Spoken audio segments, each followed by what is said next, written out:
Não diz, denuncia o pecado e ama o pecador? Oi? Faz mal, renuncia?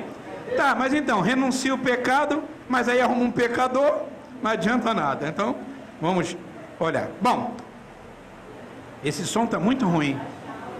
Tá horrorível, tá assim, entre ruim e horrível. Vamos lá, a gente vai conseguir. Eu sou um cara persistente. Eu acredito que esse meu Natal será o melhor Natal. No Guanabara, não tem? Eu acredito. Mas eu quero meditar com os irmãos. E os irmãos, assim como eu, vão ver nessa mensagem se o que nós temos feito se tem valido a pena. Não é? Porque na maioria das vezes nós fazemos coisas pensando que está valendo a pena e no final nós vemos que foi como dar murros em ponta de faca. Da mesma sorte, vamos ver se tem valido a pena eu deixar de fazer certas coisas. Ou seja, para algumas eu vou meditar se tem valido a pena, e para outras que eu não estou fazendo, se tem compensado eu não fazer. Então, nós vamos observar e vamos ler um texto que se encontra no Evangelho de Lucas. O capítulo é o de número 12, e os versículos vão do 16 ao 20. Lucas, o médico amado, ele era médico de profissão. Lucas capítulo 12, versículos de 16 a 20. São 5 versículos apenas.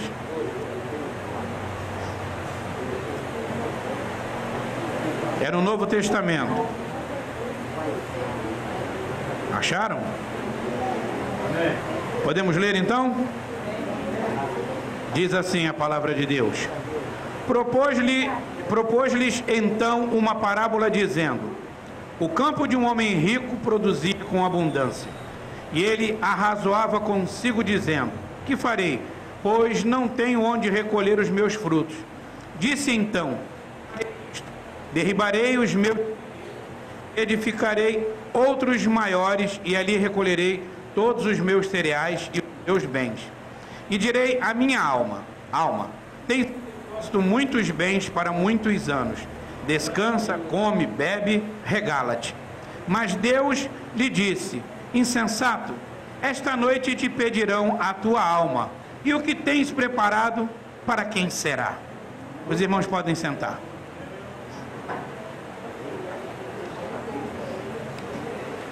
Jesus, ele propôs uma parábola acerca de um homem que era muito rico, que possuía muitos bens, e este homem teve uma colheita muito boa, muito grande, uma colheita próspera, e ele virou e disse que os celeiros que ele possuía não eram capazes de armazenar, de guardar tudo aquilo que ele havia produzido. E ele virou e disse assim: eu vou então derrubar os antigos, vou construir novos, colocarei esse produto ali guardado e vou viver tranquilamente, dizendo para mim mesmo que de agora em diante eu vou sossegar, que eu vou descansar, que eu não vou mais me preocupar com coisa alguma. Mas veio a palavra de Deus para ele e disse assim: louco, esta noite pedirão a tua alma. De quem será? O que tens preparado? Nós estamos terminando 2008. Esse ano, eu costumo brincar com os irmãos, como nos outros anos e os dias, eu digo que não volta. Só há um jeito de nós eternizarmos este dia. Seria trazermos para cá filmadoras, máquinas, e tirarmos fotos e filmarmos o culto. Porque o homem, ele foi dotado de inteligência e sabedoria por Deus. E eu acho, vira e mexe, eu falo isso, eu acho um dos inventos mais espetaculares que o homem já fez. É a filmadora, uma máquina de filmar, o projetor, eu não sei, a câmera. Para mim é um dos inventos mais espetaculares do mundo. Porque a câmera, ela consegue manter você como está hoje, sabe-se lá por quantos anos. Vocês pegam, ligam a televisão e veem muitas vezes um artista que já morreu há 30 anos atrás. E você vê como ele era há 30 anos atrás. Muita gente não conheceu determinados cantores em vida, artistas, políticos, e os vê hoje através da televisão, e eu acho muito legal. É um invento que eu tiro o chapéu para quem o criou. E aí nós vemos que não há possibilidade de eternizar um dia, não há possibilidade de eternizar uma hora, se não for através de uma imagem. E esse homem, ele também não tinha condições de fazer outras coisas futuras. E como eu disse, eu brinco dizendo que este dia você não vai ver mais. Acabou. Encerrou este dia, você não terá mais conta dele, a não ser que, como dissemos, você venha registrar. E este homem, ele imaginou que ele podia eternizar a sua vida, ou seja lá como for, através daquilo que ele possuía, dos bens que ele havia adquirido. E nós temos olhado o dia a dia e temos visto que as pessoas não estão marcando uma existência. Não estão marcando. Eu vejo as pessoas que estão permitindo que os dias passem, que os anos passem, mas não estão fazendo ou produzindo alguma coisa para deixar como legado, para deixar como sendo algo em que as pessoas venham se recordar. A imagem, nós olhamos e nos recordamos, mas qual será o posicionamento de alguém ao ver uma foto sua ou minha? Vai dizer o quê? Essa pessoa era legal, era ruim, tenho saudades ou pouco me importa se ela tenha morrido. Então nós precisamos aprender que chegará um momento em que a nossa alma será pedida. Não importa se você é novo, não importa se você é mais velho, importa que chegará um momento, uma hora, um dia, em que Deus requisitará você a sua presença. E quando Deus assim fizer, você vai ter que ter nas tuas mãos alguma coisa que justifique a sua existência. E você precisa ver se o que você tem feito tem valido a pena. Você precisa refletir, você precisa se organizar e ver se isto que você fez ontem, fez anteontem, está fazendo agora e vai fazer amanhã, se isto tem valor, se isto tem peso, se isto vale a pena. Porque nós estamos olhando e vendo que as pessoas se preocupam muito com as aparências, se preocupam muito com outras coisas, mas não se preocupam com as suas obras. O que vai acompanhar você diante de Deus, ou o que será apresentado diante de Deus, são as suas obras, os seus atos, a sua atitude, o seu comportamento. Chegará um dia em que todos compareceremos ante o tribunal de Cristo. Alguns ante o trono branco.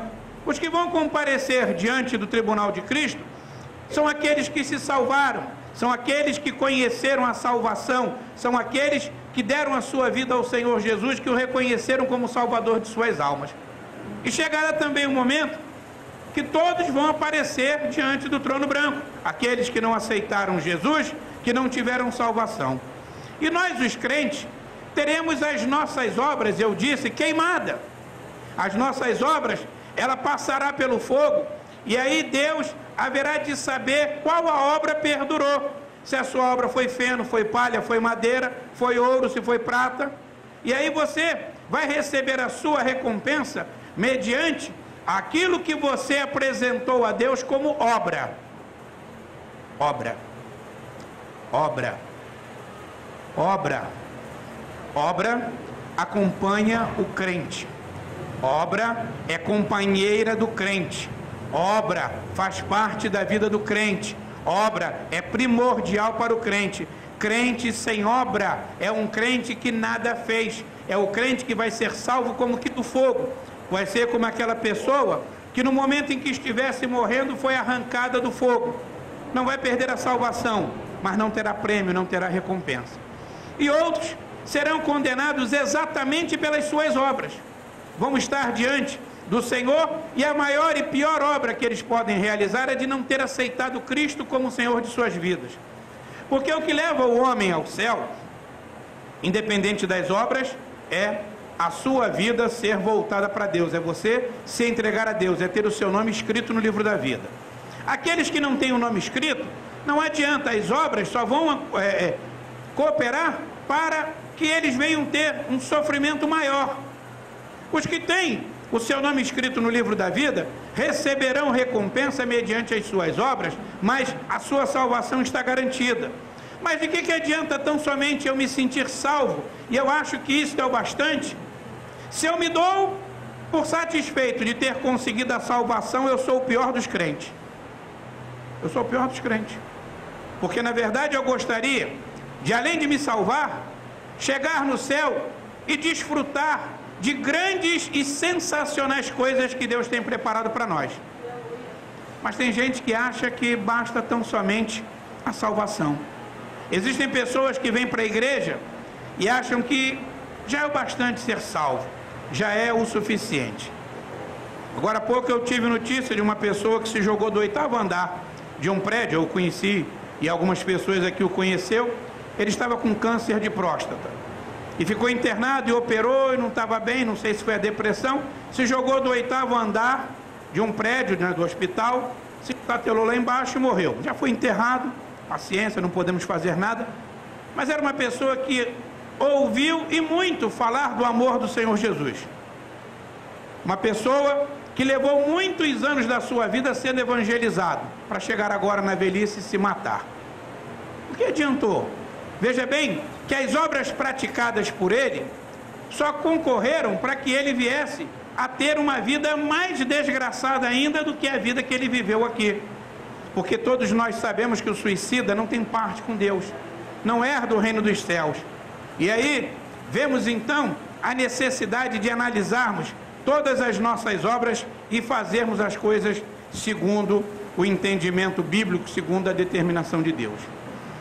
Havia uma mulher que chegou um dia e estavam todos reunidos num local. E isso está relatado no livro de Juízes 16, 15 e 17. E aí, o que aconteceu? Ela estava reunida com um grupo de pessoas e estava dominando os sentimentos de um homem chamado Sansão. Ela estava num local, haviam muitas pessoas ali reunidas, e ela dominava o coração de um homem chamado Sansão.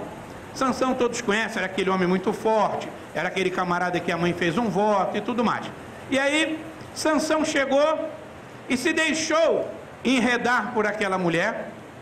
E aí aquela mulher chegou num determinado momento, vira-se para Sansão e pede a ele para que ele revelasse o seu segredo, e Sansão brincou para lá, para cá e tal, até que chegou um momento que Sansão confessou para aquela mulher o seu segredo. Ele disse aonde consistia a sua força. Ele veio e disse para aquela mulher que a sua força era nos cabelos, devido a um voto que ele havia feito com Deus. E aquela mulher chamou outras pessoas que vieram ali, cortaram os seus cabelos, ele perdeu a força. E aí a mulher virou e disse: os filisteus vêm aí. Ele se levantou e disse: vou ter com eles igual das outras vezes, vou vencer todo mundo. Mas o relato bíblico diz que o Espírito de Deus, ou que Deus tinha se apartado dele, o deixou sozinho e ele foi dominado. Existem pessoas que abrem o seu coração para estranhos, pessoas que não conhecem o outro, não sabem a índole, não conhecem a idoneidade daquela pessoa, abrem o seu coração, contam suas vidas, revelam seus segredos e fatalmente depois são enredados por aquilo. E eu pergunto para os irmãos: vale a pena você chegar e comentar da sua vida com as outras pessoas? Ou o melhor seria que você mantivesse a sua vida, os seus segredos, as suas particularidades escondidas, mantidas só entre você e Deus? Existem horas em que você precisa realmente falar para alguém, comentar com alguém, pedir a orientação de alguém, mas você precisa saber com quem você fala. Sansão escolheu confessar o seu segredo a uma prostituta. E agora eu pergunto, valeu a pena o que ele fez? Deixou a intimidade que tinha com Deus, teve o seu tempo de vida cortado, porque evidentemente Sansão não morreu velho, farto de dias como Abraão. Sansão morreu ainda jovem, morreu, sei lá, com seus 30 anos, 40 anos de idade. Era um homem jovem e forte, mas ele morreu porque ele não teve mais condições de sustentar a sua vida, uma vez que ele abriu o seu coração confessando algo que Deus determinou a ele que não falasse com ninguém.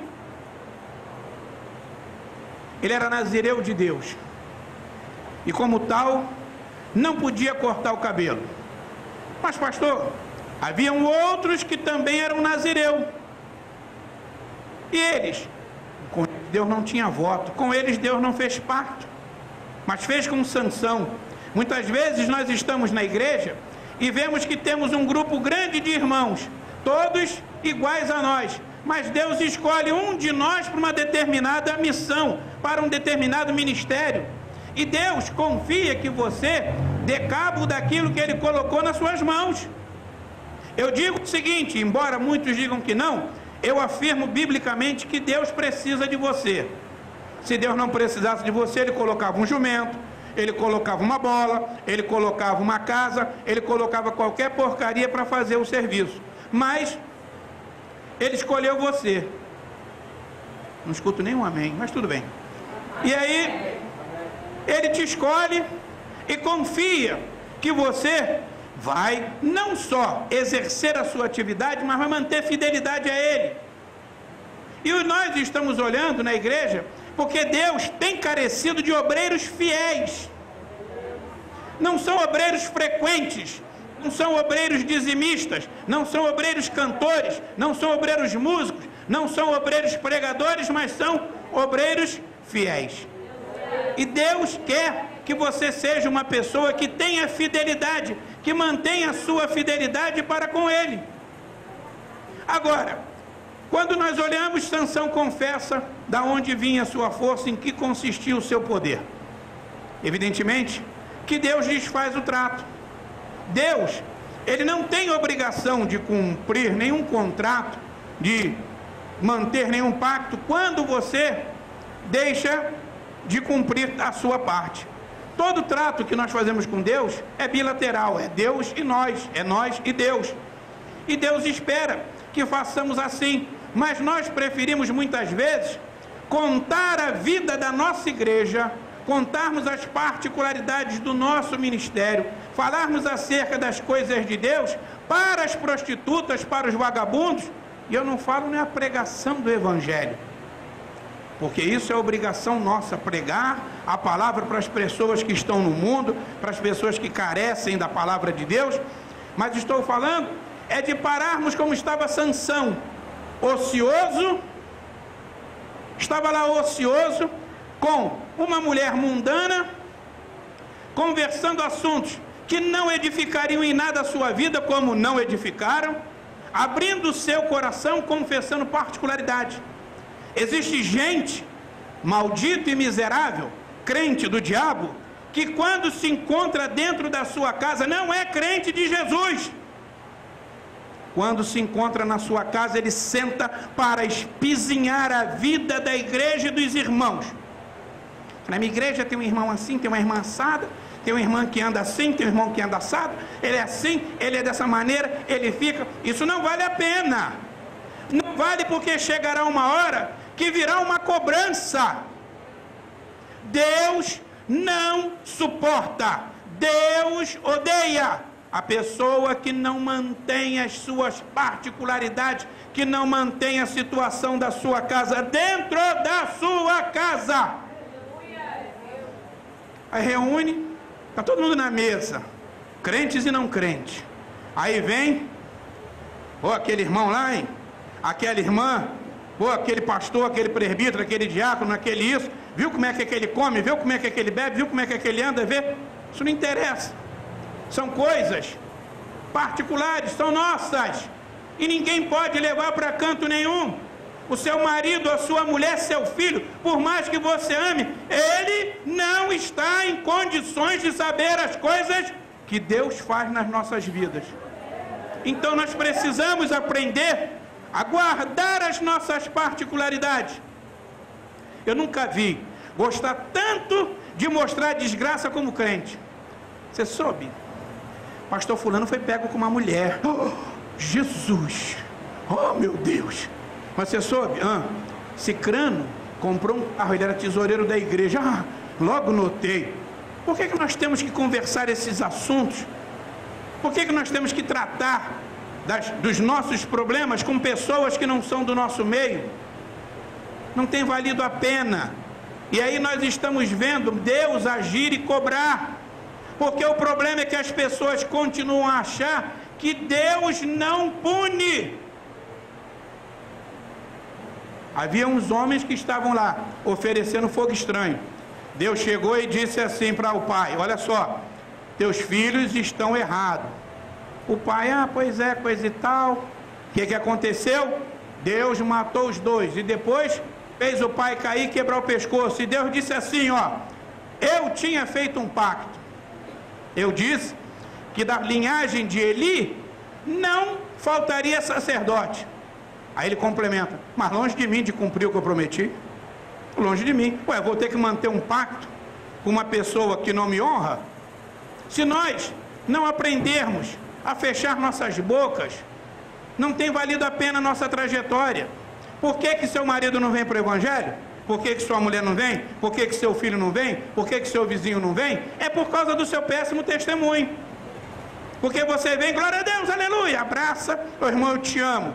Quando termina o culto, você vem contar das mazelas, dos problemas, das dificuldades que a igreja possui. Todo segmento da sociedade tem juiz ladrão, tem policial ladrão, tem pastor ladrão, tem médico ladrão, advogado ladrão, tem ladrão em tudo quanto é lugar, tem bandido, tem pilantra em todos os lugares. Mas eu não preciso anunciar, eu não preciso fazer. Mas ele foi e contou particularidades das coisas que ele possuía, daquilo que ele tinha para com Deus. E aí pagou um preço altíssimo. Sansão achou que sim, valeu a pena abrir o coração para estranho. Revelou seu segredo, por isso Deus o abandonou. Olha o que diz Sansão: e disse ela: os filisteus vêm sobre ti. Sansão, despertando, disse assim: tem problema não, vou sair como das outras vezes, me livrarei. Mas não sabia que Deus tinha se retirado dele. Às vezes você pega e diz assim: meu Deus, eu estou orando, eu estou jejuando, eu até prego, eu canto, eu participo da ceia. Por que as coisas não estão acontecendo? Por que eu não estou prevalecendo? Porque há muito tempo Deus te abandonou. Há muito tempo Deus te deu as costas. Há muito tempo a sua oração tem sido feita abominável. Há muito tempo o seu louvor tem sido um louvor maldito e Deus não tem recebido. E até quando nós vamos continuar nesta situação? Até quando nós vamos continuar orando, jejuando, cantando, pedindo e não vendo nada acontecer? Há necessidade que o Espírito de Deus retorne, volte. Deus quer encontrar um lugar. Deus precisa achar lugar na sua vida, no seu coração. Não é possível uma pessoa que tem aqui continuar com o coração desse jeito. Meu pai amado, o coração está tão ruim que eu nunca tinha visto coração de uva passa. O coração está seco, não tem nada. Não cai uma gota, não tem uma substância. Coração de ameixa, o coração é uma ameixa. Não tem nada no coração. Preto, vazio, não tem nada, está seco, mochibento. Aquela coisa. Mas não é possível que a Bíblia diz que a palavra é como um martelo que esmiuça a pedra. Que coração é esse? Que a marreta não está conseguindo quebrar, tirar a casca, remover. Deve ter alguma coisa dentro. O pior é que na ameixa tem caroços, no coração também, na passa também. E nós estamos precisando limpar, clarear o nosso coração. O que nós temos feito não tem valido a pena, meu irmão. Minha irmã, nós precisamos mudar. não tem valido a pena. Nós não estamos logrando êxito, não estamos sendo vitoriosos, porque nós não estamos agindo como deveríamos agir. Essa mulher aqui é diferente. Essa aqui, ela foi auxílio de Jesus para ungir Jesus. No capítulo 14, versículos 3 a 8 de Marcos, relata que uma mulher pegou um vaso de alabastro cheio de bálsamo, foi lá, quebrou e entornou sobre Jesus, ungindo Jesus. Criticaram Jesus, criticaram ela, falaram dela, reclamaram da postura dela, mas ela não podia falar muito, porque a mulher não falava. Jesus comprou o barulho e disse: olha, vocês são um bando de hipócritas, um bando de mentirosos, umas pessoas um tanto quanto desqualificadas, estão preocupadas com isso, preocupando-se com o valor disso aqui para dar aos pobres, mas os pobres estão com vocês todo dia, todo tempo vocês podem fazer alguma coisa. Eu não vou estar com vocês todo o tempo. E essa mulher me ungiu, me preparou para a minha morte. Ela está me preparando para a minha morte. E isso vai servir de memorial. Em todo o tempo, o que esta mulher fez vai ser anunciado, vai ser pregado. Isso vai ficar como memorial. Acontece assim: quando você procura fazer alguma coisa para Jesus, sempre aparece alguém para criticar você. Existe sempre alguém que acha que você não devia ter feito daquela maneira. Ah, mas para que fez assim? Por que fez desta forma? Podia ter feito assim. Ocorre que você, quando faz, não faz para mim, não faz para o irmão, e faz sim para Deus. E você fazendo para Deus, você não tem que se preocupar com as críticas. Você não pode, em momento algum, ficar imaginando que tem que fazer as coisas de acordo com o que os outros pensam. Quando você começar a fazer a obra preocupado com o pensamento dos outros, você pode acreditar que você não será bem sucedido, porque você tem que se preocupar com o que Deus vai achar do teu trabalho, da tua iniciativa.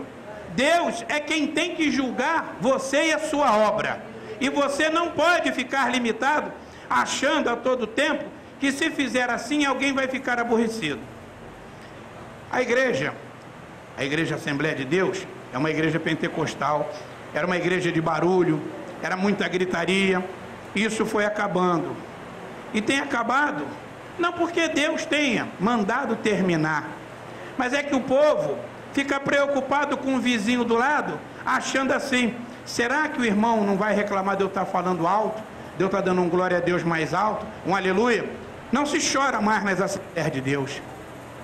Antigamente, Mansueli foi criada na Assembleia, Zenete, sabem muito bem, as pessoas se acabavam em pranto dentro da igreja.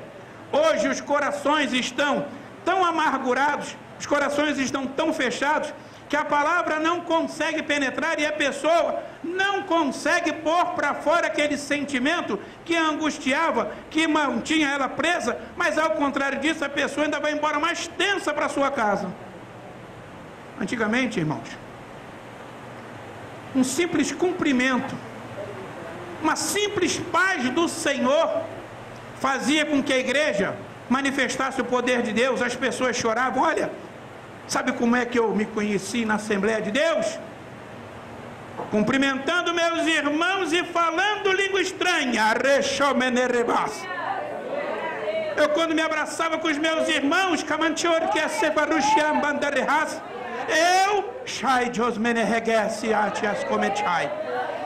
eu falava língua estranha.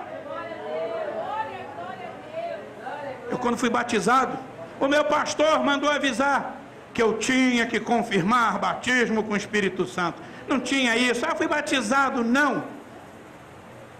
Terminava, íamos para as orações, íamos para os cultos de obreiro, e a confraternização, a alegria era manifesta. Hoje nós ficamos limitados. Será que o Wagner vai falar alguma coisa, vai me criticar? Ora, eu amo o Wagner. Eu amo o Wagner. Mas não me leva a mal não, Wagner. Você está em segundo plano. Em primeiro lugar está o meu Deus. Em primeiro lugar, não tem nem minha família, nem minha mulher, nem minhas filhas, nem meus netos. Não tem. Primeiro lugar da minha vida é Deus. E eu não me preocupo com o que os outros pensam. Eu sempre disse e afirmo, eu tenho meu culto pessoal. Eu tenho meu culto pessoal. Não importa como é que os outros estão. É ceia, eu tenho que falar língua estranha, eu falo língua estranha, não quero saber se alguém vai falar. Se Deus me entregar alguma coisa, eu entrego. Para quem Deus mandar eu entregar. Não tenho isto, sabe por quê? Porque eu não estou fazendo nada com o intuito de agradar o irmão. O que eu faço aqui tem por finalidade precípua agradar a Deus.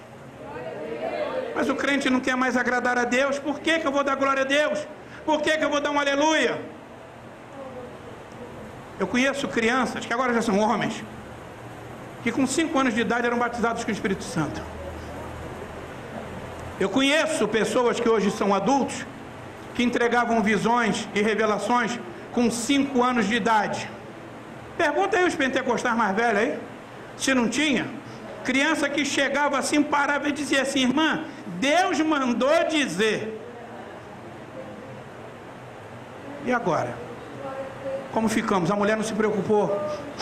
A mulher não teve a menor preocupação. Foi lá, quebrou, não esperou que ninguém viesse agradecer ou falar nada. Não deu o menor valor.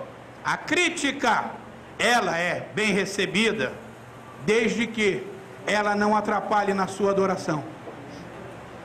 Ela não pode atrapalhar a sua adoração. Agora, o crente não tem mais esta preocupação. Veja só se valeu a pena. Davi, segundo de Samuel 11, versículo 2, depois 11, versículo 4, depois 11, versículo 14 e 15, e depois o Salmo 42, 7. Davi, ele deveria estar com o pessoal na guerra. O que fez Davi? Estava no seu palácio, à tarde, descansando. Levantou à tardinha, foi para o terraço do jardim, terraço do palácio, passear. Aí está lá, né, feliz da vida, olhou de longe do jardim e viu uma mulher chamada Betseba tomando banho. Penso eu que as mulheres daquela época eram iguais às de hoje, tiram a roupa para tomar banho, né? Pelo menos penso, não sei. E ele deve ter visto de longe, não está num longe tão longe, e olhou assim e falou, rapaz, que mulher bonita. Mandou imediatamente saber quem era. Quem é? Vieram e disseram assim, olha só, é mulher de Urias, teu amigo. É. Manda ela vir aqui. E não pensou 2 vezes em se deitar com ela. Talvez você diga assim, ah, mas a mulher podia recusar. Não, não podia, ele era o rei. E aí, o que aconteceu? Ele se deita com a mulher de Urias. Está tudo aqui relatado, vocês podem acompanhar e ver. Aí o que acontece? Para a infelicidade dele, a mulher engravidou. E aí, o que ele tinha que fazer? Consertar o problema. Vão guardando, vão observando. Fez o seguinte, manda chamar Urias no campo de batalha. Os homens foram lá, chamaram Urias. Urias chegou, jantou com ele, tal, bateu um papo. Ele virou e disse assim, olha só, dá um pulinho em casa agora, dá uma descansada, dorme com a tua mulher. Amanhã de manhã você vai embora lá para o campo de batalha. Ele disse, não, meus homens estão na guerra, eu não vou para a guerra. Rapaz, mas olha e tal. Por fim, chegaram e disseram assim para Davi, olha só, Urias não foi para casa não, dormiu nas escadas do palácio. O cara era fiel ao rei e fiel aos seus companheiros. Irmão, preste atenção, pelo amor de Deus. Urias é o obreiro fiel. Ele era fiel ao rei, seu senhor, e fiel aos seus companheiros. Uma coisa que nós não temos visto mais acontecer dentro das igrejas. Ninguém mais quer ser fiel aos seus companheiros. Nós hoje, como dissemos logo no início, estamos colocando o irmão para ser motivo de chacota. Nós não temos mais aquele companheirismo, sabe? Nós não temos mais prazer em chorar com o irmão. Nós não temos mais prazer em nos alegrar com o irmão. Hoje os crentes estão vivendo na lei de Murici, cada um tratando de si. Aí disseram para Urias, olha para Davi, rapaz, Urias não foi não, ficou nas escadas, dormiu ali, e Davi falou, rapaz, e agora o que é que vai ser? Mas não tem nada não, chama Joabe, dá uma carta aqui, manda colocar Urias no campo de batalha, no lugar onde o couro estiver comendo com mais intensidade. Manda ele lá para o Iraque da confusão. Aí mandaram, pô, botaram o cara na frente, o cara era fiel, o cara era temente ao rei, foi lá e morreu. Aí o que acontece? O que ocorreu? O que aconteceu? Betseba continuou grávida, Urias morre. Chega então um momento em que Deus vai acertar contas com Davi. E aí Deus chega para o profeta Natan, vai lá e diz isso assim, assim, assim. Natan, com muita sabedoria, chegou e disse assim, rei, vou te propor uma parábola aqui, uma história, um negócio. Ele pode falar, o que tu me diz de um homem que tendo muitas ovelhas, se apodera da ovelha do seu amigo? Aí Davi disse assim, rapaz, esse homem é digno de morte. E aí Natan vem e diz, olha, esse homem é tu mesmo, rei. Aí Davi, rapaz, errei e tal. Bom, muito bem. O que ocorreu? A criança nasce e nasce muito doente. Nasceu acometida de uma enfermidade e Davi colocou os joelhos no chão, a boca no pó e não comia, jejuando e orando por aquela criança. E a criança morreu. Olha o que aconteceu. Davi estava sem ter o que fazer. E Jesus disse que o seu descanso, que o meu descanso, que o nosso descanso não é aqui. Ele diz que o pai dele trabalha até hoje e ele também. Se Deus trabalha, se Jesus trabalha, nós também temos que trabalhar. Então ele já começou cometendo um erro muito grande. Ele estava na ociosidade. Depois, o que fez ele? Partiu para a cobiça, desejou a mulher do próximo. Depois, não satisfeito, ele organiza toda uma situação para que aquele homem viesse a assumir a paternidade do filho que não era dele. Ele queria encobrir da sociedade, encobrir dos outros, mas não conseguimos encobrir nada de Deus. Tudo que fazemos está patente e visível aos olhos de Deus. Não há possibilidade. Deus não se mancomuna conosco para nos facilitar nas coisas que estamos fazendo que sejam erradas. Não adianta, de uma maneira ou de outra, Deus põe as coisas às claras. Não tem jeito, não tem jeito. Pode lutar, pode espernear, pode fazer o que for. Você me engana, eu te engano, mas nós não enganamos a Deus. Deus tem o controle de tudo, Deus tem um mapa da tua vida. Deus conheceu você quando você não existia. Deus chamou você à existência quando você nada era. Aí, não satisfeito por tudo isso, mandou matar o seu amigo. Imagine você, como ficou o coração de Deus? Porque você poderia dizer assim, mas pastor, por que Deus não impediu? Deus, ele não detém o domínio de tudo a todo tempo. Deus também permite que muitas coisas aconteçam, porque Deus deixa que a história tenha seu curso. Já imaginou? Todo tempo não acontecesse nada para todo mundo. Não tinha graça o mundo. Aí Urias morre. Matam Urias na guerra. De certa forma, Davi o matou, porque Davi mandou colocá-lo naquela situação. Davi achou que valia a pena fazer tudo isso. Aí o Salmo 42, versículo 7 diz assim: um abismo chama outro abismo ao ruído das suas catadupas. Catadupa é cascata, aquele barulho, as quedas da água.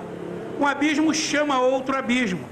Veja como é que foi. Eu elenquei, mas olha só. Davi estava à toa, passeando no terraço, cobiçou a mulher de seu amigo, mandou indagar sobre a vida dela. Depois que indagou tudo, mandou buscar a mulher. Depois que a mulher veio, se deitou com a mulher engravida. Ele tenta armar uma ratoeira para o amigo cair, o amigo não cai, ele manda o amigo para a morte. No único ato Vê quantas coisas equivocadas, quantos erros, quantos males Davi praticou, num único ato, numa única ação. O pecado, meu irmão, ele não vem às toneladas, ele vai chegando mansinho. O cantor já dizia, o pecado não dói, não dói. O pecado não dói, não dói. Se o pecado doesse, muitos não pecariam. E o pecado, ele entra, mas como uma doença, ele vai entrando muito de mansinho e vai tomando o corpo e vai dominando. Davi poderia ter livrado não só Israel das garras, das mãos dos seus adversários, como poderia, através da guerra, ter construído o templo. Mas culminou como sentença, como castigo para Davi, não construir o templo, porque Deus disse, olha, suas mãos estão manchadas de sangue, há muito sangue na tua mão, tu não vai edificar uma casa para mim. Mas o sangue que pesou foi o sangue de Urias, o sangue de um amigo, o sangue de alguém que lhe era fiel. Tanto é que depois Betseba engravidou, e aí ficou grávida de quem? De Davi, claro, mas qual filho? Salomão. E Salomão sobreviveu, e Salomão passou a dominar Israel com a morte do seu pai, porque o mal já tinha sido feito, mas Deus conhece tudo e transforma o mal em bem. Aí Deus modificou a situação, mas todo aquele ato praticado por Davi teve as consequências. Nós precisamos ter muito cuidado. Veja bem, o que ocorre com as pessoas. O nosso testemunho, meu irmão, a nossa atitude, a nossa atuação, ela vai refletir nos nossos filhos. Tudo que fizermos, é como a gente brinca que diz que quem joga lama se suja primeiro. Você pega assim, um bolão de lama, faz assim para jogar no outro, tanto recebe a lama quando você puxa a mão, quando lança. Não é assim? A Bíblia diz assim, os pais comeram uvas e os filhos nasceram com o dente manchado. Deus quebrou esse provérbio, acabou com isso. Mas as consequências, elas vão existindo, e o teu filho, a tua filha, ele também copia os teus atos. Porque ele vê você na igreja agindo daquela maneira, e você há tantos anos trabalhando na obra, fazendo, e não vê acontecer nada, ele acha que também pode acontecer com ele, igual tem acontecido contigo. Existem crentes que erraram, e erraram muito, e não morreram, foram poupados da morte. E os filhos deles entraram pelo caminho errado e morreram. Os mais jovens aí, as moças e rapazes, presta atenção numa coisa. Às vezes, da onde o teu pai ou a tua mãe conseguiu se livrar de ter morrido, você não consegue.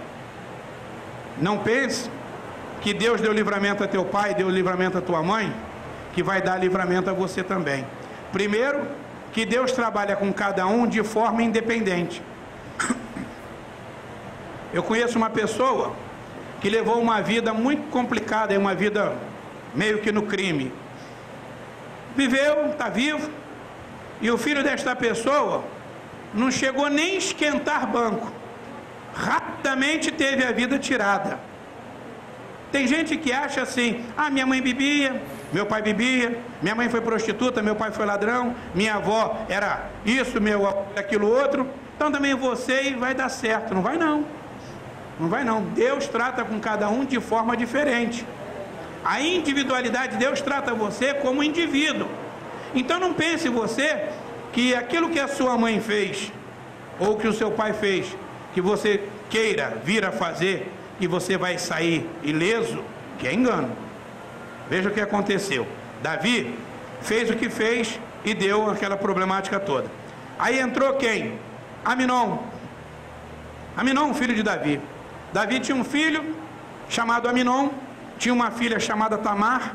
Tamar era irmã de Absalão, que também era filho de Davi, com outra mulher. Davi tinha muitas mulheres, então ele era pai, e as mulheres é quem eram as mães de tantos filhos que ele tinha.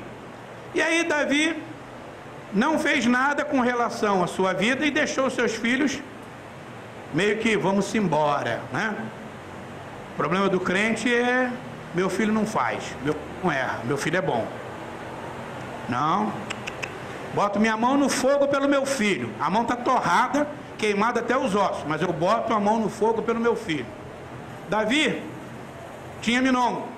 Aminon olhou para sua irmã e se encantou pela irmã e disse assim: bom, eu quero dormir com ela, vai ter que ser minha mulher. Chegou e organizou um esqueminha, fingiu que estava doente. O rei foi lá, ó como é que é, hein? O rei foi lá. Davi foi lá na casa de Aminon visitar Aminon. Aminon era príncipe. Chegou lá: o que é, meu filho? Como é que tá? Ele: ó, pai, ai, tá ruim pra mim, a coisa tá feia pro meu lado. Aí Davi: o que você quer que eu faça? Pede a Tamar, minha irmã, para vir aqui cuidar de mim. Davi disse: tá bom, Tamar, Aminon pediu para você ir lá, e ela foi. Chegou lá, o que ele fez? Se fez de muito doente. E quando Aminon chegou para preparar uma merendinha, alguma coisa para ele comer, ele: ai, estou tão fraco, estou esmilinguido, estou esquálido, estou quase o pegajoso. Nem tanto assim, que também já é muito destruído, mas estou acabado. Aí, chega aqui, me dá uma comidinha aqui na boquinha. Aí a irmã, coitada, chegou perto, ele: opa. Aí ela falou: não faz isso não, rapaz. Não faz, não me pega a força não. Não, você vai ser minha mulher, eu gosto de você. Não faz isso. Ela disse: rapaz, não faz isso aí, não se faz isso em Israel. Vai lá e me pede ao rei, o rei vai me dar para você. Podia o rei autorizar ele casar com ela, mas não teve jeito. Ele agarrou a irmã na marra. Aí dormiu com a irmã. Quando chegou, porque o diabo é assim, irmãos. Moças e rapazes, o diabo é assim. Existe uma coisa diferente de amor, é a paixão. Paixão é diferente de amor. O amor é uma coisa divina, uma coisa duradoura. A paixão é um sentimento momentâneo. O cara olha assim para uma mulher e diz assim: rapaz, fiquei apaixonado por aquele corpo. A mulher olha e diz assim: ai, fiquei apaixonado pelaquela boca. É um filé. Aí ele olha assim e diz assim: mas é uma gatinha. Aí fica filé de lá, gatinha de cá. Depois, depois que a gatinha passa, o filé passa a gatinha na cara, ele olha e diz assim: pô, está mais com uma ratazana do que outra coisa. E manda ganhar o rumo. Aminon ficou apaixonado pela sua irmã, mas ele não a amava, nem como irmã, nem como mulher. Quando acabou, olhou a situação e falou: mas não é nada disso. E deu uma bicuda nela, vai. Ela falou: rapaz, o que você está fazendo comigo é pior. Você não pode me dispensar, você não pode me desprezar. O que fez ela? Correu para a casa de Absalão, irmão dela. Aí esse era irmão do mesmo pai e da mesma mãe. O outro era irmão só do mesmo pai. Chegou lá, o que aconteceu? Aí ela disse: Aminon me passou o cerol. Aí ele disse assim: é mesmo, é? É. Largou o osso. Eles não têm problema não, mas eu vou acertar a moela dele. E organizou um esquema. E quando todos foram tosquear, foram colher, ele mandou a rapaziada dar um jeito em Aminon.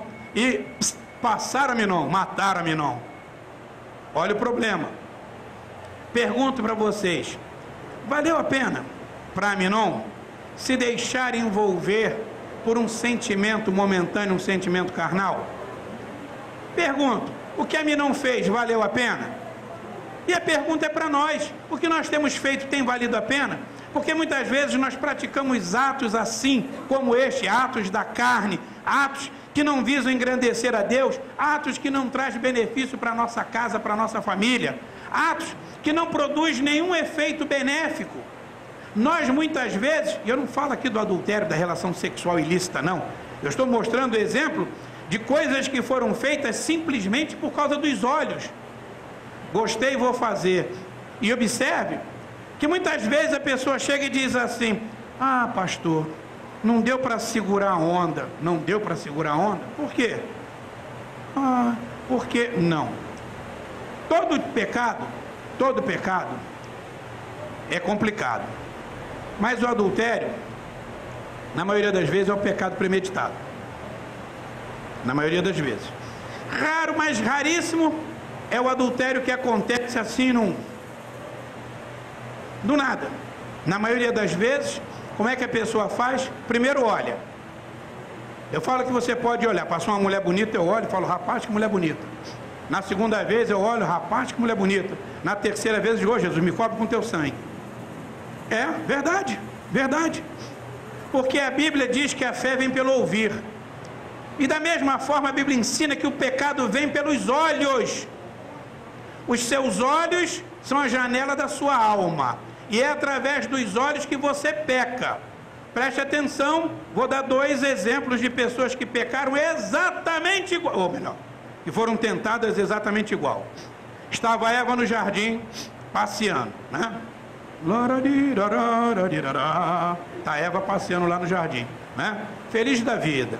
Aí vem o diabo. E aí, belo dia, né, madame?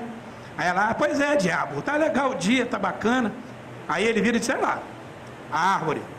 Deus plantou aquela árvore no jardim. Aí Eva diz, mas olha só, Deus mandou avisar que a gente não podia nem comer e nem tampouco tocar. Mas a Bíblia diz que a árvore era agradável aos olhos,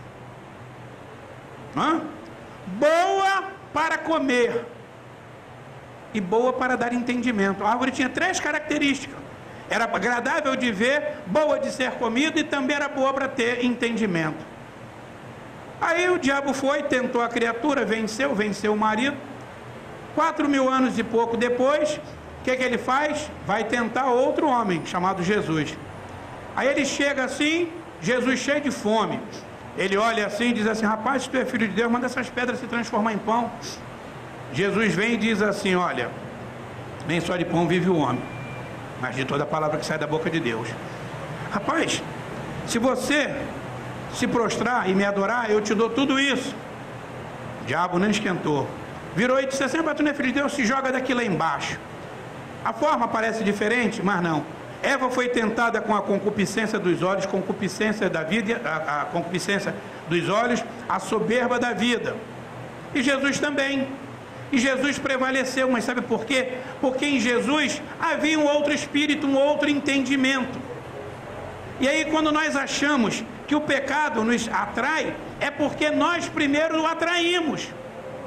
Nós olhamos e vemos as moças, os rapazes. Vê uma moça bonita, um rapaz, logo cobiça, alguma coisa esquenta, algum negócio lá.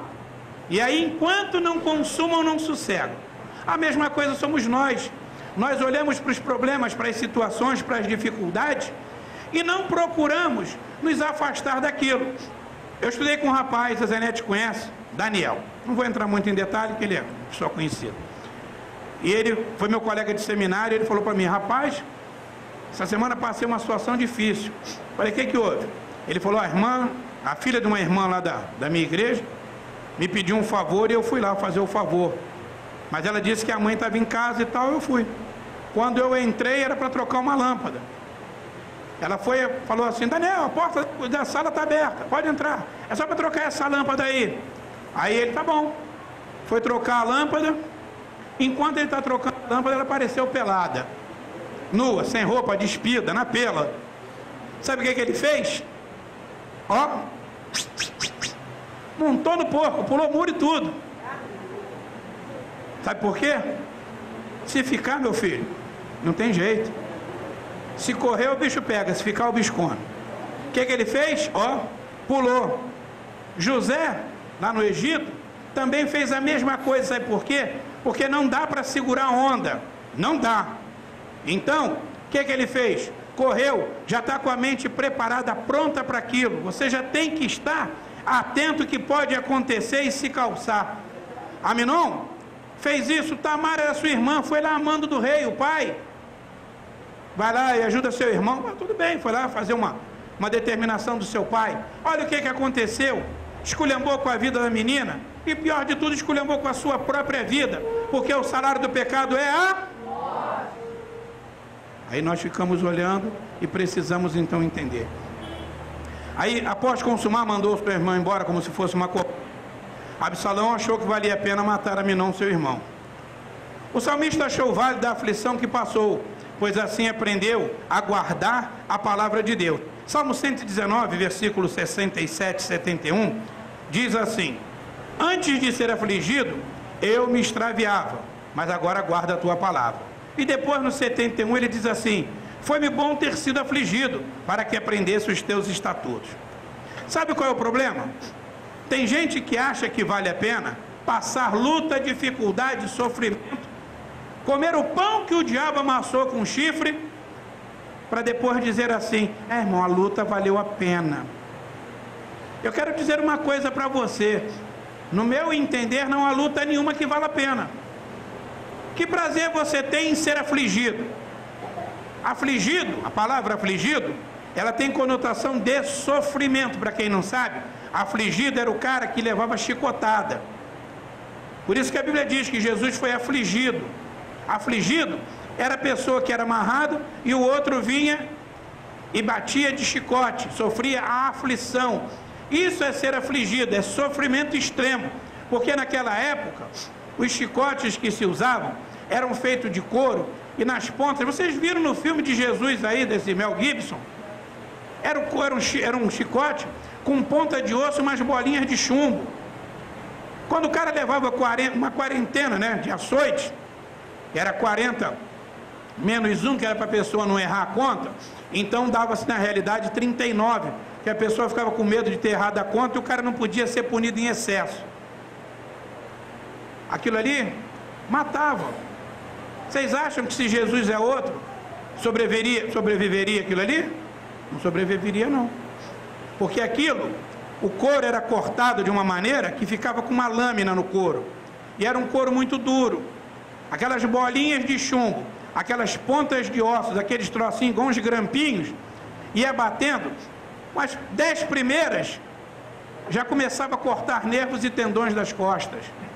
Depois, quando terminasse as 40, o camarada estava um farrapo. E não era Nivaldo que dava a chicotada, não, era Alex. Pô. Eles pegavam Alex para dar chicotada, não era Nivaldo, não. Estão pensando que era quem? Rafael? Não. Traziam um Nivaldo, traziam um Alex, e Alex cheio de raiva, porque não tinha almoçado ainda. E aí, descia a lenha. Imagina então a mão daquela, um cara daquele tamanho, o outro preso sem poder reagir, apanhando. A Bíblia diz, o salmista diz que foi bom ser afligido. Mas quem fala isso é o salmista. Você não tem que ser afligido, e você precisa então ver o que você está fazendo, para ver se tem compensado. Você tem que analisar e ver se está compensando todo o sofrimento, toda a luta, toda a dificuldade. E isto tem se dado, com exceção das vicissitudes, isso tem se dado por culpa exclusivamente nossa, minha e sua. É você quem tem procurado esses problemas para você. É você quem tem trazido, porque você não tem colocado na balança para ver se tem valido a pena agir desta maneira. Nós estamos no meio de crentes, e o nosso povo, os crentes, são difíceis, né? Difíceis de pedir perdão, são extremamente difíceis em perdoar. Somos uma categoria de pessoas que não nos esquecemos das coisas, que a todo tempo procuramos fundamentos e arrumamos histórias e problemas. Nós nunca nos damos por satisfeitos, nós nunca nos damos por realizados. Estamos a toda hora, de todo tempo, procurando uma maneira de arrumarmos alguma coisa que venha nos trazer transtorno. Porque nós não nos contentamos, meu irmão, em fazer o bem. Nós achamos sempre que temos que acender uma vela para Deus e uma outra para o diabo. Porque não adianta. Glorifica a Deus, exalta a Deus. Quando chega no dia seguinte, falamos mal do irmão, criticamos alguma coisa, nos metemos em situações que não são situações que vão produzir para nós nenhum benefício. O que nós temos feito? Tem valido a pena? Ah, pastor, eu estou na igreja e vale a pena. Tudo bem, eu também estou. Mas, e as outras coisas? O que é que você tem feito para melhorar? O que você tem feito para melhorar? Você precisa parar e ver o que é que você tem feito para melhorar. Na terça-feira próxima passada, eu falei aqui que Deus havia me mostrado um varão, quem estava aqui lembra. Deus me mostrou um anjo chegando aqui, e o anjo vinha e colocava aqui dentro dessa igreja diversos equipamentos de medição, né? Equipamentos para aferir. E eu achei interessante, eu não sou engenheiro, não conheço bem, mas pelo Espírito de Deus eu sabia que os instrumentos eram instrumentos de medição, de aferição. E as máquinas que chegaram, não eram muitas, mas algumas máquinas, haviam máquinas para pegar alinhamento, né? Alinhar é assim. E tinham máquinas que verificavam o prumo. Então haviam máquinas que olhavam o nível, tinham máquinas que olhavam o prumo e tinham máquinas que pesavam também os irmãos. Comentei aqui, acabou, tchau, fui-me embora. Quando chegou sábado, a irmã que nos visita aqui, sem nem o nome dela, terminou o culto, me chamou ali e disse: pastor, olha, Deus me mostra o varão, e esse varão veio aqui e ele carrega um prumo, um nível, e eles começaram a edificar um muro. Começou a levantar o muro. Está difícil de levantar o muro, mas a obra vai sair. E o varão vai medindo todo mundo, botando no nível, no prumo e pesando. E aqueles que não se enquadrarem a isso, não vão ficar. Não vão ficar. Falei, bem, paciência. Né? O que eu posso fazer? Eu não tenho culpa. Mas eu acho o melhor de tudo é a pessoa se enquadrar do que ter que sair. Por que você não procura, né? Não, eu vou melhorar. Eu disse para os irmãos, porque ela teve a visão da forma que Deus mostrou. E eu disse o seguinte: ele veio e ele está aqui. E vai estar aqui de agora em diante. Ele ficou na posição, ele está, eu falei, Deus o colocou como supervisor neste lugar. Ele está aqui direto e vai medir, vai pesar e vai aprumar todo mundo. Não tem essa. Eu já senti a barba dos outros arder, eu já estou botando a minha de molho. Não tenho problema não. Não penso, irmãos, que estou aqui. Opa, estou fora, que já tratei de acertar o meu lado também. Já estou vendo a minha vida.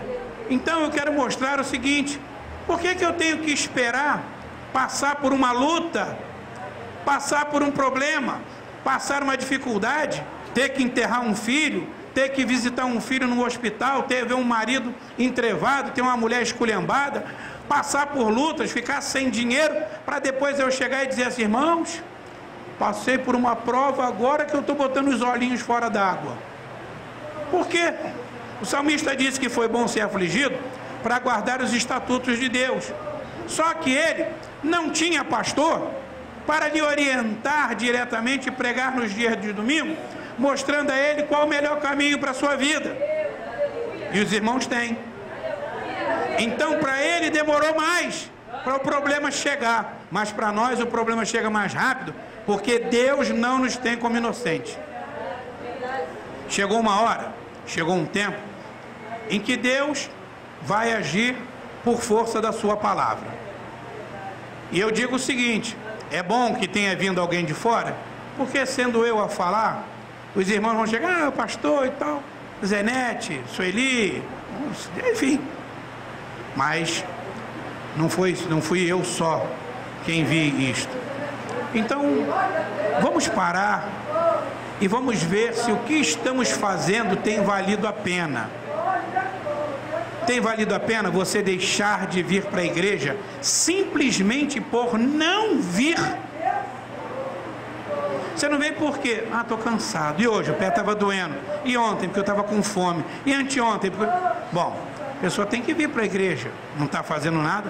Chegou a época de férias aí, tem muita gente que não está estudando e não está vindo. Chega sábado e na consagração, faltou um monte de jovens. Ah, pastor, mas tinha trabalho à tarde. Não importa. Tem que vir participar. Os irmãos, as irmãs precisam trabalhar, precisam participar.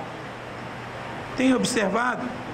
Você precisa ver, está valendo a pena? Tem que ver. Não quero entrar em detalhes, porque falando, parece que você está atingindo diretamente. Mas a palavra em si já diz: analise e veja se está valendo a pena. Olhe bem, vê como está a tua vida, vê como é que está a tua casa, vê como é que está a tua condição com Deus. E não adianta a pessoa dizer assim: não, eu estou bem com Deus. Grande coisa, resta saber se Deus está bem comigo. Ué, eu estou bem com Deus? Quero ver se Deus está bem comigo. Reflita e veja se tem valido a pena. Se está valendo a pena, continue. Vai ser muito triste, mas eu vou lá fazer a sua cerimônia fúnebre, né? Vou lá, até choro um pouco, dependendo da pessoa. Eu até choro um pouco, eu não ligo, há muito tempo que eu não choro, né? De repente chego, meu Deus, era tão bom, tão boa, tão legal, né? Mas morreu, né? Ou então você tem que ir lá dar extrema unção lá no hospital, lá levar o azeite. Chega lá, Senhor, vim ungir aqui para meu irmão e minha irmã ir embora. Aí o Senhor fala, aí rapaz, unge, mas já está na bica aqui, é a bola da vez. Aí depois não tem o que reclamar. Guarde isso e Deus com certeza vai ajudar você em nome de Jesus.